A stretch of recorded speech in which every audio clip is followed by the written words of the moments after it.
The broadcast is now starting. All attendees are in listen-only mode. Nice.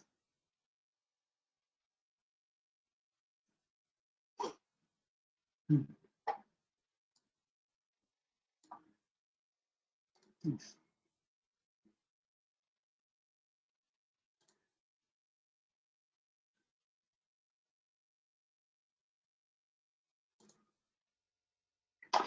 People are starting to show up.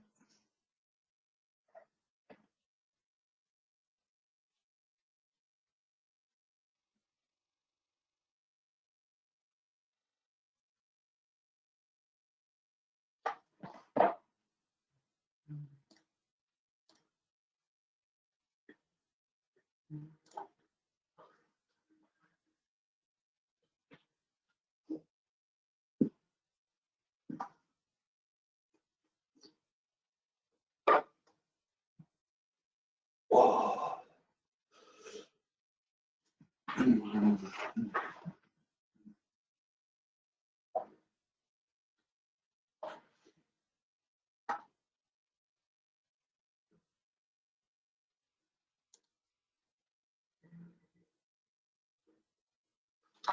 It's funny, I can't probably hear anybody but myself.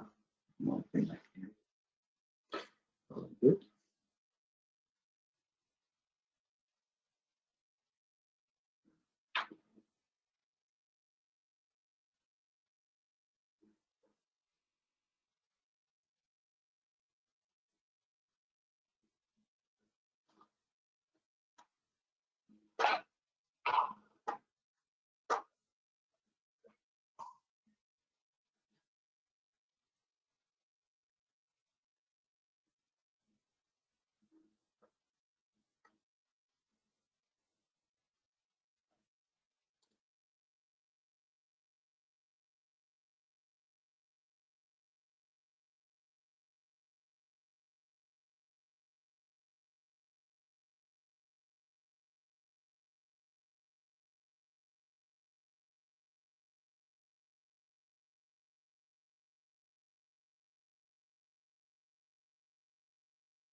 Hello, everybody.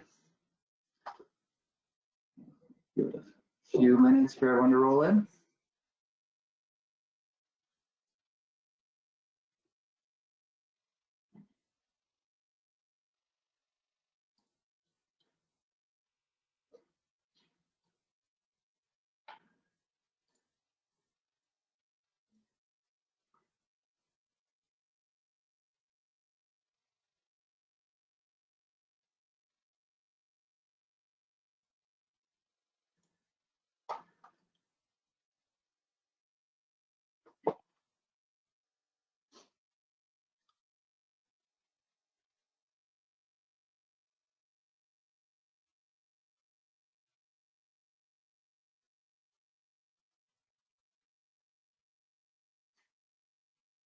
Well, we're top of the hour. We will give 2 more minutes to see if some more will show up. We'll start in a minute or so.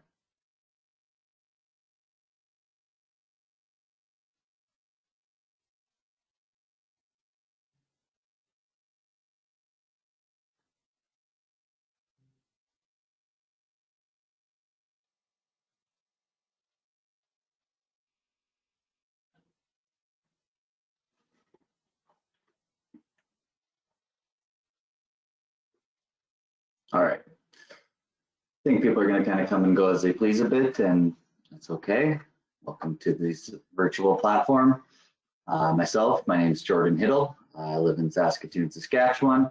I've been working with Spark Circle for about 5 years, and 2 years prior to that indirectly. So I've been dealing with Steam for about 7 years now. Yeah, born and raised here. A little bit about Spark Circle. We are a Steam system solutions provider with manufacturing capabilities across the world, and we help customers out with any Steam system consultations and identifying possible efficiencies and supplying with basic parts as well. On the panel here today, we also have Mark Ducharme. Mark Ducharme is a veteran of Steam. There's Mark, and he's been around Spark Circle for a few decades now. His title in here, he's in the West. He's based out of Winnipeg, and he is the Western Steam expert. So he's seen a lot, and just like all of us, he continues to learn and help out where he can. So thanks, Mark, for attending, and thank you all for attending as well. So I think we're going to get going here on Steam and breweries. One of my favorite topics, beer. Definitely, hopefully have a couple pints this weekend, and definitely had a couple last weekend. And hopefully you enjoy it, learn some things. And as we go, feel free to drop questions into the question box. Feel free to ask questions throughout. It's my first time presenting virtually. Obviously, I like the in-person thing. You know, that usually goes a bit better, or I don't know, this could go good too. But yeah, it's my first time doing it, so bear with me. Hopefully all the technical bugs are worked out, and as we go here, and feel free to ask questions, as I like it to be more of an open forum and a back and forth than just a me talking at this camera for the next hour or so. So enjoy. So the high level agenda, we're going to go through Steam basics just to get everyone, making sure we have a decent background to move into the specifics of where that is, where Steam is interfaced in the brewing application. So that's going to be a bit on basics, sizing, trapping, where Steam interfaces with the brewing, some helpful hints as we go, and then kind of the future of Steam and breweries, or looking at Steam as an ingredient. It's been kind of a hot button topic, in HACCP audits and things of that nature, to start identifying Steam as a potential source as an ingredient, as it can affect quality and taste, but we'll touch on that as we get there. And then just touch base on some new innovations within the Steam product range, and ways that could benefit a potential end user for breweries. And at the end of the day, looking for the best quality and the most efficient way to brew beer.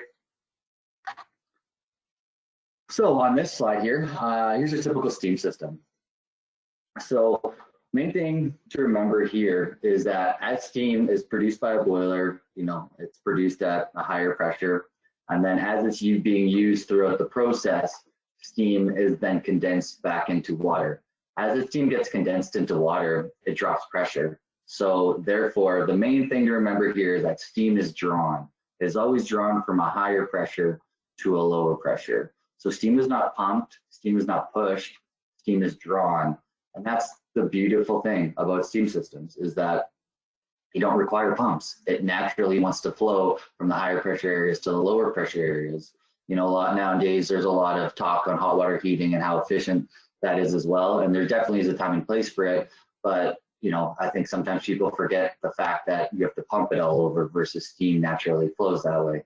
So, again, steam is drawn, is not pushed. That's the main takeaway here. So to touch base on some review of fundamentals of steam, sensible heat. So sensible heat is the temperature change heat. So as you change from a higher temperature to a lower temperature, the energy required to change to that higher to lower temperature is sensible heat. Latent heat, that's the moneymaker in steam. That's the juice. That's what steam's absolutely, larger benefit is over the sensible heat. So latent heat is the phase change heat. So as you have steam and it condenses to water, you're giving off your latent heat here. As you can see, latent heat versus sensible heat is about a 5-to-1 factor there.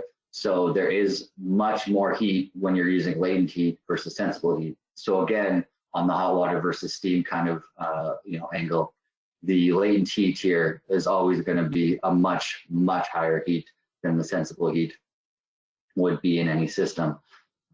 So it's kind of the main takeaway. The pressure-temperature relationship. The pressure-temperature relationship, as you probably are familiar with, as you control steam pressure, you can control steam temperature. And one way to tell is if you have a steam pressure gauge and you're at, say, 10 psi or what have you on the steam pressure gauge versus, and then beside that, you'll actually install a temperature gauge, and you'll see a direct correlation between that temperature or that pressure and this temperature. One kind of fun fact and way you can tell how much actually entrained air is in the system is that if you have a steam pressure gauge and a steam temperature gauge beside that, and your pressure gauge or the temperature gauge isn't correlating directly to that steam table temperature, there's a lot of air in that system because air acts as a very good insulator. So there's a number of issues that could arise from having air entrained into the system, insulation issues, corrosion issues, things of that nature. So kind of a fun fact here is if you want to check how much air is in your system, put a temperature gauge beside your pressure gauge, and you'll know kind of what's going on with your system a little more accurately. And in general, like I find if you're designing new systems, add temperature pressure gauges everywhere, and add, if you want to add a temperature gauge in a few points too. But like systems never have enough pressure gauges, and pressure gauges are a good way to monitor what's actually happening in the system. Because you can go into the system, you can kind of assume what's happening, but you never really know. So pressure gauge, almost like checking a heartbeat in your body, a pressure gauge will often tell a tale of what's going on. Wet steam. Wet steam exists in all systems. It's just kind of inherent. As steam gives off its energy, there's going to create water in the steam. And wet steam is not only from the entrained particles within the flow stream itself, but also the condensate that's forming on the bottom of the pipe. So as steam's flowing, you're going to have some wet particles throughout that system. Some ways to knock that out would one be through a steam separator, which is essentially a baffle system that slows down the velocity, has a bunch of paddles in there. The wetness kind of hits the paddles and it whaps it out. A secondary way to mitigate some wet steam would be on pressure reduction. So as you reduce from a higher pressure to a lower pressure, you're going to be able to flash off some of that wet steam. Dry steam. Dry steam is more theoretical than anything. When you're going into the superheated steam range, you do almost have 99.9% dry steam, but we don't really deal with that very often. And dry steam, it's used as more like a theoretical analysis for doing kind of calculations and sizing on things. And lastly, flash steam. Flash steam is what occurs when you have existing condensate or water in your system and you drop to a lower pressure. the entrained energy within that water that's in the steam or in the flow stream is going to then flash off and turn back to steam. So, you have condensate going through a trap, it's pressurized, and then it goes to the atmospheric tank. That pressure drop from a pressurized system to an atmospheric tank is going to inherently cause that water, which has existing energy in it, to flash off and turn back into steam. There's always going to be a percentage of that happening. So if you do see an atmospheric tank, and you do see that there is somewhat of a soft blowing out of the tank, or there's a soft venting of steam on the tank, that's due to flash steam and due to that pressure drop going from a pressurized vessel to an atmospheric vessel. So it's always inherent flash in systems, and sometimes you're able to utilize that flash steam to recapture and preheat things depending on your scenario. So steam tables. So again, we can look at here pressure versus temperature correlation. So as you go up in pressure, you go up in temperature. Pretty straightforward. As you go up in pressure, you go up in sensible heat. But one neat thing about steam, and one of the main takeaways I want to showcase on this slide here, is that as you increase in pressure, your actual latent heat per pound decreases. So when you're doing heat exchange processes, the best way and the most efficient way to perform heat exchange processes is at a lower pressure. And even if you can take this pressure to a vacuum pressure, you're going to be even more efficient and get more BTUs per pound. So that's why you see lots of systems send steam out at like a higher pressure, say like 150, 100 PSI, and then low pressure reduce at points of use. And again, hopefully we actually will design lots of our heat exchange systems to exist in a vacuum, as again, it's the most efficient. One caveat here though to note is that as you decrease pressure, your specific volume increases. So therefore you just need a slightly larger pipe diameter. But it's usually, a cost of a valve is a cost of a valve. Changing it from a 1 inch to an 1.5 inch or 3/4 inch never really changes, too much for cost there. But that is something to note, that you do have to increase your pipe size. But in general, the most efficient way to heat transfer is at a lower pressure. So that's the main takeaway here. Yeah, and like I said, make sure you're adding questions to the question box. Mark will read them out if necessary, and I'll look after them as we go.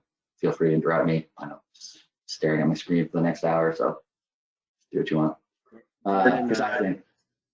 I'm not sure if you want to hold this question till the end, but one popped up about what's involved in lowering the required pressure of the steam used in a kettle. So ideally, I guess as you mentioned, you get more efficiency at low pressure. So what's involved in lowering that pressure, and I guess what would be considerations with operating at the low pressure? Right. Okay, to lower the pressure is you're going to either go through a temperature control valve, which will inherently lower the pressure, or a pressure regulating valve. So a pressure regulating valve, it's usually a pilot operated or direct acting, and it's taking 100 PSI and dropping it to, usually they'll drop it to 10 PSI, and then you'll set a safety valve up for 15 PSI on the downstream side. So then therefore everything downstream of that pressure regulating valve will be deregged to be low pressure, and therefore not fall under the your local boiler or local technical society. Like I got TSASC here in Saskatchewan, it's ABSA in Alberta. And then when you're low pressure, they seem to, not be quite as intense about their regulations and what have you. You still need drawings and whatnot, but when you dereg it below 15 PSI, it's now an unregulated or unfired vessel. I forget the exact terminology. So again, 100 PSI through a PRV to 10 PSI-ish, and then a safety valve set at 15. And then from there, usually you have a pressure control valve that modulates to control that temperature in that process, or you have an on-off valve. We'll touch on that in a second. But one of the things to know when you are, we'll kind of get to this, but when you are acting on a lower pressure is that you need to make sure you have the pressure allotted there to have the condensate removal allowed downstream. So, make sure there's not going to be affected by too much back pressure, to making sure your pressure across your steam trap is still going to be a positive pressure.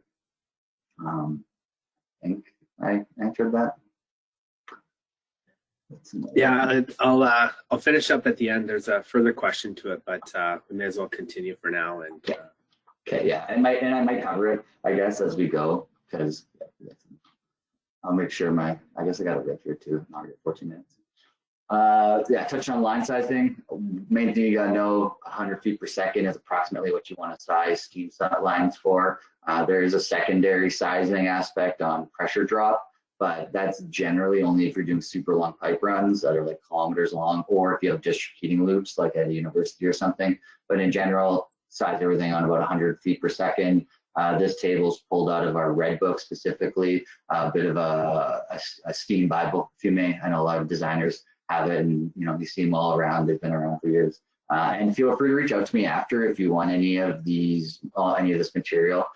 We definitely can send you a book free of charge. We're just happy to help you out on some steam design there, and it's got a lot of good tables and sizing on all aspects and examples as well. And then just touching on control valve sizing.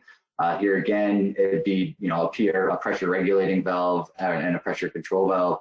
They all break down into basic CV values. A CV value is, let me read the definition here. It's the volume of water at 60 F that will flow through a valve per minute with a pressure drop of 1 PSI across the valve. But what the main thing you gotta know here is that as CV values decrease, the less flow you're gonna get through the valve. As CV's value increases, the more flow you're gonna get through the valve. CV values, you can think of them as like orifice sizes, more or less. And the other thing here is when you're controlling processes, you're not going to be sizing your control valve on your pipe size. You want to size your control valve on the actual flow rate and the pressure drop across that control valve. So from an earlier example of dropping down to 10 PSI to feed a control valve, you could assume now that you're dropping it from 10 PSI to 2 PSI inside the heat exchange space, maybe even 0. So now you're taking that 10 PSI delta across that valve and then attributing a flow rate, pounds per hour of steam, which would be based on your manufacturer's data sheets, to then size that, and it'll pop out a CV value for you. Oversizing the valve, which again, it's not based on line size, it's based on CV size and flow rate. Oversizing the valve is going to be causing cycling or lack of controllability in your process, where either it's going to spike high, drop low, spike high, drop low. It's really bad for valves. It's just like we'll wear them out really quick. Or even if they are controlling well, if they're oversized and they're trying to control them that like 5 to 10% range, control valves hate trying to control in that 5 to 10% range. Control valves love to exist in that like 80% range, ideally. And then if you undersize the valve, though, you're not going to have your heat output downstream of it as well. So there's a bit of a Goldilocks effect happening there where you want to always kind of operate in that 80 PSI, or 80%, sorry. Just touch base quickly on drip leg sizing. Touch base drip leg sizing is basically up to 6 inch. You want your drip leg to be the same size as the steam pipe, and 18 inches minimum, or 1.5 times D is this height. That allows for a full catch of that condensate line and full drainage. The other aspect you want to add is a little drain valve at the bottom here to make sure this is able to get cleaned out when necessary. So this is going to help mitigate on water hammer. You're going to make sure all your condensates, going to be captured. And as well as if this is going to be an on-off steam trap, this allows the steam trap to actuate or turn on and turn off with this remaining here, like the condensate catch remaining. Like in this example, it'll open, drain, close, and then potentially this will fill up, and then this will be too full that condensate can't even enter it, kind of thing. So, and the other negative of this is this turns into a very high stress point, and I've seen it on very old systems where this point right here is actually even let go and like exploded, and there's like steam everywhere. I wasn't in the tunnel, and luckily nobody got hurt, but certainly this causes a high stress point on the 3/4 inch threadlet threaded into a pipe versus, you know, a full on T here. So yeah, just keep that all in mind when designing systems. Universal trap on traps. No universal trap does it all. You know, thermodynamic, inverted bucket, flow and thermostatic, thermostatic. Basically, high pressure drips. These are nice little widgets, very robust to use, but got to be above 30 psi to use these. The most standard one is your float and thermostatic. It has a float and a thermostatic sensing element in it, which is good for air venting as well. This is a straight thermostatic trap. That's a temperature sensing trap. So as temperature, as the condensate cools and it senses cold, it opens. As it senses hot, it closes. But the main takeaway here is that you have a positive pressure differential across your trap.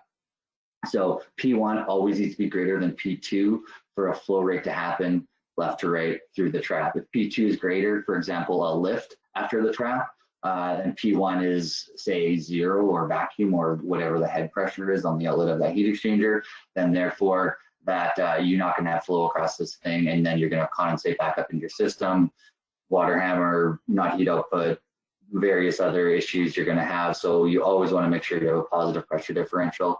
And if you don't, there's things like pump traps that can be used. I'll kind of show in the next few slides here.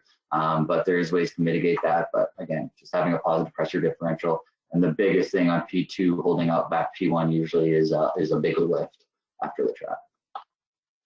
Okay, so that's a 20-minute steam crash course. Hopefully you learned some. So now we'll move actually into the brewing process.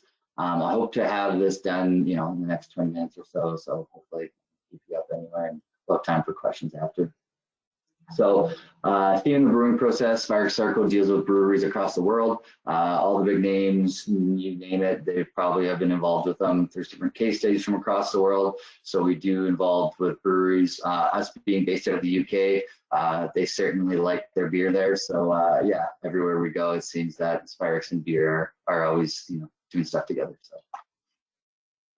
And just, yeah, if you're, you know, obviously there's probably a lot of brewers here today, but if you're not, and maybe more in the consulting line of things, quick overview of the brew process and bringing your malt barley. If you're in Saskatchewan, we have a ton of it. There's specifically some malt facilities. Mill it up, crush it up a bit. You put it into your mashing tank, add your water to your mashing tank. Steam is going to be directly involved in these three processes primarily, and then a little bit in the end, but mash it up, add your water, mix it up, add it to your lauter tun. Lauter tun then separates the mash out, and then you're left with just some good wort here. And then you go into your boiling kettle, add your hops, what have you, kind of touch up on whatever the ingredients you want to put into that brew. And then from there, whirlpool it out. That means you're separating your solids, turning that into cooling. To fermentation, that's where you're going to add your yeast, barrel aging, filtration, add some carbonation, and then packaging. Packaging here, steam is involved there again, specifically in the bottle washing, pasteurization of the recently canned or bottled things, and then as well as in sterilization and keg cleaning and keg pasteurization. So again, just an application that use steam is boiler house is where the steam is created, obviously. Malt mashing and wort separation, bottle filling and pasteurizing. CIP processes, you might also have a steam in place process over a CIP process, depending on how your system's set up. But that's just for cleaning out your tanks in between brews. Wort boiling, bottle washing and rinsing, again, keg filling, pasteurizer. And then if you have steam available, lots of guys will use it for space heating or hot water heating at the facility as well, just as a side utility. Yeah. All right. So yeah, we're getting right into the process here. The boiler house. So this is where the steam's created. Your chief fire engineers hang out in here mostly. Water treatment, depending on what your plant has, it might be RO water, it might be softened water, just depending on whatever's going here.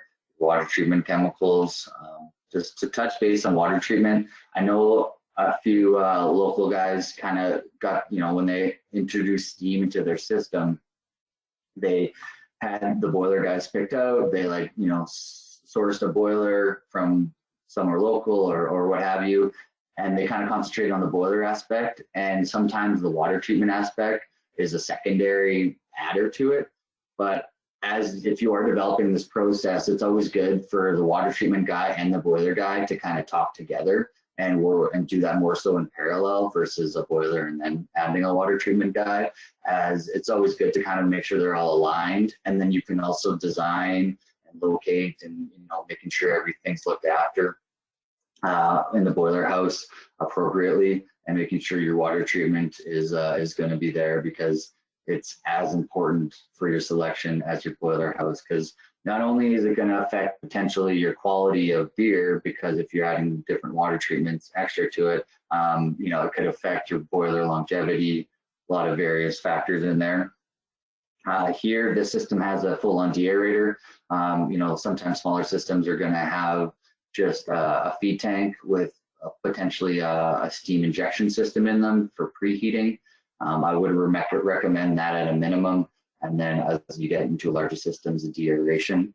Deaeration, if you're unfamiliar, uses mechanical deaeration to mechanically remove oxygen from water. It is quite beneficial, especially when thinking of steam as an ingredient, as you can mechanically remove oxygen from water. Thus, you don't have to use as much oxygen scavenging chemicals or amines, and then therefore you should have more clean water to then, you know, either sterilize in place, or if there's any steam directly touching your food or in your keg sterilization process as well. It's always best to make sure you're doing as much mechanical oxygen removal versus chemical oxygen removal. Some heat effect, some energy efficiency ideas here is economizers on boilers, recapturing your vented steam out of your deaerator to preheat your feed water. And then the other one's going to be on boiler blowdown heat recovery, which is this little deal. On all of our systems, you always recommend a flash vessel on the downstream side of the blowdown, and that's on the surface blowdown. Yeah, that's on the surface blowdown. And then from here, we're flashing that surface blowdown back to inject steam into the deaerator as supplemental steam, and then grabbing the sensible heat off of the bottom of that flash vessel to preheat feed water in that feeder tank. And the reason we have this flash vessel usually is because this water is coming out of here so hot that it's going to flash. So if you allow it to flash in your heat exchanger, you'll have a lot of like plate issues or gasket issues and things of that nature. I've seen a lot of gaskets just get folded up in these things because they have direct surface blowdown to heat exchanger without an intermediary flash vessel. So it's always a good idea to add like a little bit of a safety net, if you may, as a flash vessel there. Yeah. That's the main things on this one. All right, moving into mashing and lauter time. So again, steam's involved in this process. This is a pretty strict temperature controlled process. I believe you want to mash at around 78 C or so. I know depending on whatever process or kind of beer you're making, that might fluctuate a bit. But here you have modulating control. That's on a temperature sensor that's being controlled within this process. And then here you have a steam separator, which knocks out condensate to a return tank. The other option here is you'll have on-off control versus modulating. On-off, you're going to see obviously with on-off like more cycling. With modulating, you can smooth that curve out a lot nicer. With on-off, one thing to make sure is that you have gravity drain off of this, because once you shut your steam off here, if there's still condensate here, you're going to want to allow it to gravity drain. Sometimes you'll need to add a vacuum breaker. As much as you can add vacuum breakers, I recommend never adding vacuum breakers, but sometimes it's a necessary evil, as you need to break that vacuum to allow flow somewhere. But the reason vacuum breakers are a bit of I call them a necessary evil, is because they add air to the condensate and the steam and the overall system. Air is kind of the enemy of steam. Again, it's an insulator, and it causes carbonic acid in the condensate side. So if there's air in the steam and it wants to change the condensate, a lot of carbonic acid is going to form. And you'll even see sometimes in pipes that like where the condensate flows, there'll be a little trough, kind of like a Grand Canyon of condensate, if you may.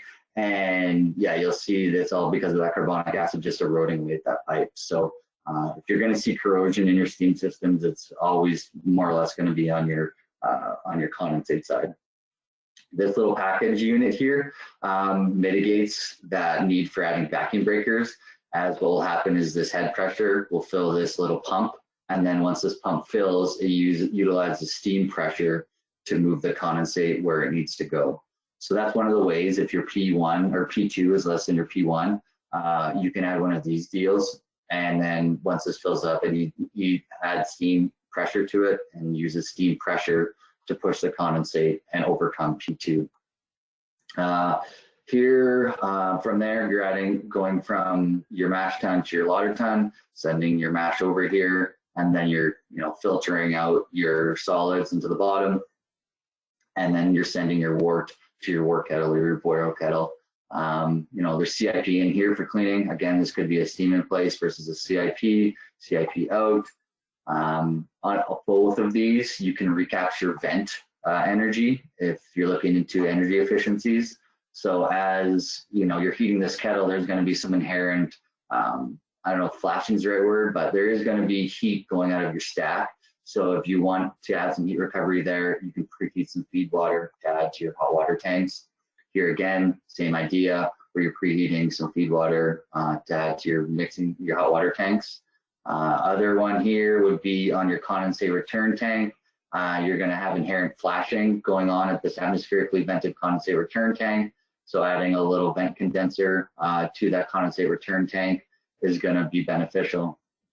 One thing I recently came across that has been brought up to me is that you always do want a bit of a positive pressure in here, because if you do end up condensing too much, sometimes you'll end up pulling vacuum in here, and you don't ever want to pulling vacuum in systems because you'll be pulling air in. So we always want to make sure that you're having a positive pressure in these tanks when you're doing all these energy recaptures. Because if you're going to be adding a lot of vacuums to this, or if you're adding a vacuum to it and you're pulling air into the system, that's never beneficial. So making sure that you always have a positive pressure differential, but yet recapturing as much of that latent and sensible heat as you can off of that vent recovery system. And then from here, you should. There's a question regarding the heat recovery on the mash tun. Just from your experience, in terms of, do you see enough evaporation in the mash tun for, if it's only heating up to 78°C, are you still seeing enough evaporation in there to recover heat? Any take on that? I myself have never implemented a heat recovery off the stack, so I wouldn't be able to, without zero, with 100% confidence, say that there would be a crazy amount of heat recovery. It would have to be a bit of an analysis on it to confirm the exact ROI of implementing such a thing. The analysis of it would be pretty, would be quite doable. Adding some temperature probes to it, and it'd be more so on the gas side of things, or the air, I guess, on the outlet, that vented air, and recapturing off that vented air would be the main thing there. I don't think there would be much flashing or actual gaseous water that you would see, but certainly on the heated up air, you would see some sort of BTU return. But again, it would all be based on sizing, flow rates, what have you. Yeah, I have looked at. I've seen a number of heat recoveries on the evaporation from kettles, and I think one that there's a larger brewery I'm looking at right now, and I think they showed me the stack, and I'm pretty sure it was on the mash tun, and it was like a 10 to 12 inch pipe with just a lot of evaporating gases coming out. It looks like steam. Yeah. I'm just starting on this project, so I'm not sure if it's as cold as 78°C as the question had come up. But if it is, there's still a lot of energy coming up. And on the secondary side heater, if you have cold water at 4°C, then there's potential to recover that energy. So yeah. Thanks. Yeah, for sure. And on a lot of these energy recovery projects, I find the biggest caveat or the biggest hurdle to always overcome is having a localized heat sink to put it into.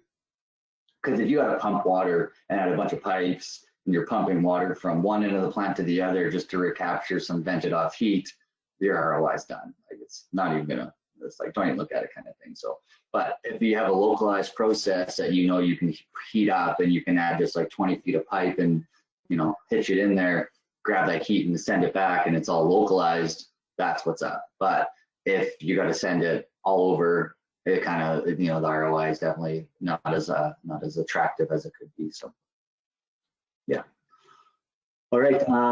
So yeah, we're going from water ton, we're separating that out and we're headed over to the boil kettle. Follow me. So from the water ton to the boil kettle, it is, yeah, essentially in the boil kettle here, we're taking it to a much hotter temp. We're increasing the temp of the wort and heating it up and maintaining that heat at a certain temperature, depending on what you're brewing as well. And here again, it would be modulated control would be the most accurate style of control versus an on-off. Similarly to before, you'd have that on-off is going to cause cycling, where it's going to be hot, cold, hot, cold, hot, cold. Sometimes, you know, it's a more simple approach and probably less capital intensive approach as well than a modulating control would be. But overall, you know, if you are looking for really tight control, modulating control is always the way to go. Similarly to the rest of them, making sure that positive pressure differential is going to be removed. If you need a pressure power pump unit, adding that into the system. You know, as you see here, everything, every process that's a temperature controlled process is going to have an upstream separator. Again, this is that wet steam kind of chat I had earlier, where this slows down the velocity of the steam with a bunch of baffles in the way. So then the baffles whack out the wet steam and then that drains that out. So when you're injecting steam into the system here, this is as dry as you can get. And the more dry the steam is, the better the heat transfer and everything's going to work. And then, you know, you can see here again, you know, maybe they had this set at below 10 PSI. So this safety valve could be set at 15 PSI, like that low pressure system we talked about. Lots of times what guys will do too is that you'll have like steam from the boiler come over, because usually these mass ton, lauter ton, and kettle are all beside each other. And they'll just have one header come over from the boiler room to do the mass ton, lauter ton, kettle. And then from there, they'll pressure reduce off of it into, again, the 15 PSI. And then they'll modulate the control at 10 PSI and whatever it needs to be at the point of use. So it'll go header, over, up, like take off the top of the header always is a good steam practice, then down over to a pressure regulating valve that's reducing it to 10 PSI. And then at each kettle, the lauter ton, mash tun, and kettle, there's going to be a pressure control valve or an on-off valve that'll then, you know, actuate as it needs to control the pressure inherent in that process. Here again, it's, you know, capturing the vented steam off the top of the kettle, or the vented air off of that exhaust from that heating process. And yeah, all of this, it's, you know, it's a Spyrex manual, so there's going to be a lot of widgets in here for sure. So if you want to look into this, but there is definitely some areas where you can recapture this all and potentially heat up some sort of heat sink for that. Next up, whirlpool. This is where they use centrifugal force to separate out the remaining solids, dump them all in the middle. Oh, and sorry, this is also where you add the hops into the, they add the hops. So with the whirlpool, you're separating it out, and then from here, you're doing a wort cooler. I see this almost in every brewery that they're doing a wort cooler. So you want to cool now this process or this wort to go into the next kind of storage tanks or the fermentation tanks. So as you're wanting to cool this, you might as well heat up your brew water that's going to be headed over to your mash tank, and then you're grabbing your water, you're cooling this outgoing water, heating incoming water, and sending that over to your mash tank. Pretty standard. Usually it's just like a little brazed plate and frame that I see even on smaller scale breweries. But if you don't have this, this is definitely would be a quick ROI and what have you. So yeah, it's more. So here's The CIP units, again, it could be a steam in place versus a clean in place, but depending on what you have in your system. Here again, you're using steam to preheat and making sure these are all at the appropriate temperatures, and then they're being pumped out into the necessary tanks as you need to clean your necessary tanks in between your brew processes. Yeah, pretty straightforward. Here, it's just a straight heat exchanger, again, preheating everything and making sure it's all achieving temps, modulating control, and as always, they show a steam separator upstream of all the modulating control valves. And then next we're going to go to is effluent return and hose down stations. So these are two areas where you could potentially look at some energy efficiencies on your hose down stations.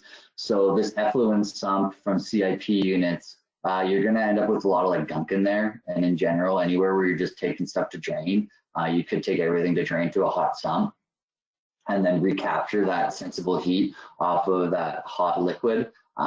We recommend this rotary strainer. What this rotary strainer is like it's a strainer, but it has a wheel that will separate, say if there's bottle caps or some sort of solids, papers, what have you, whatever. That rotary strainer continually spins and then dumps out the bottle caps to drain or degrade.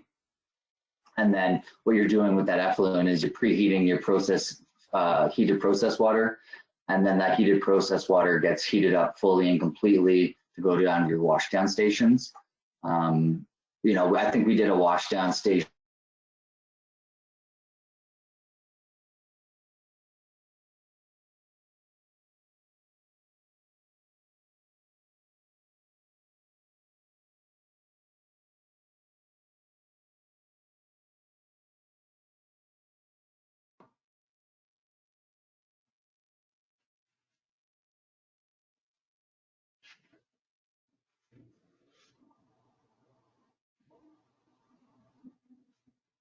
Yes.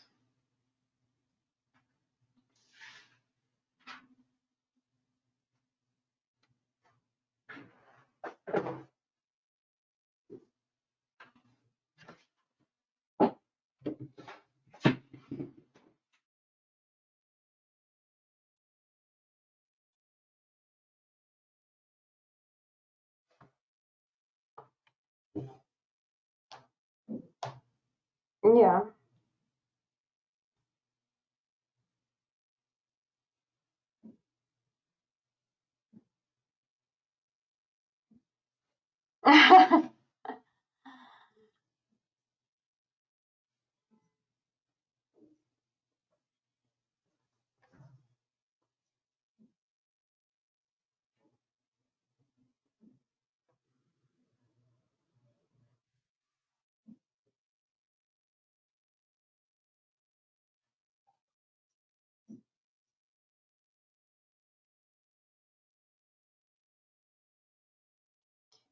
Yeah. That was my initial thought too. It just like, we have the like event about this, not really an issue to me. So it,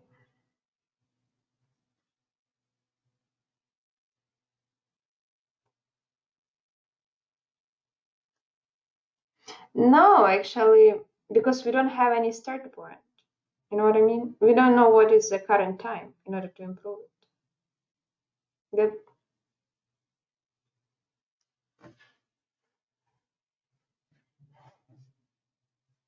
uh-huh, yeah.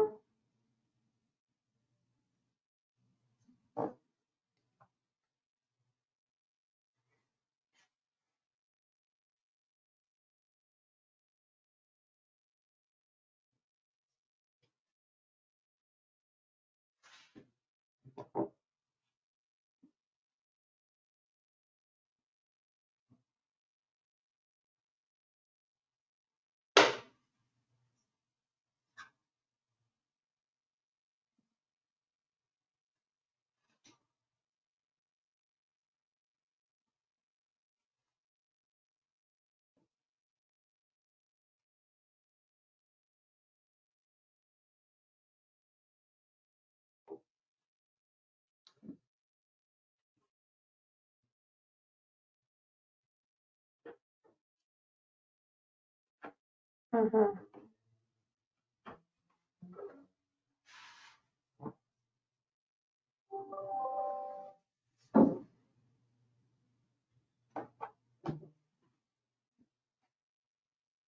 Mm-hmm.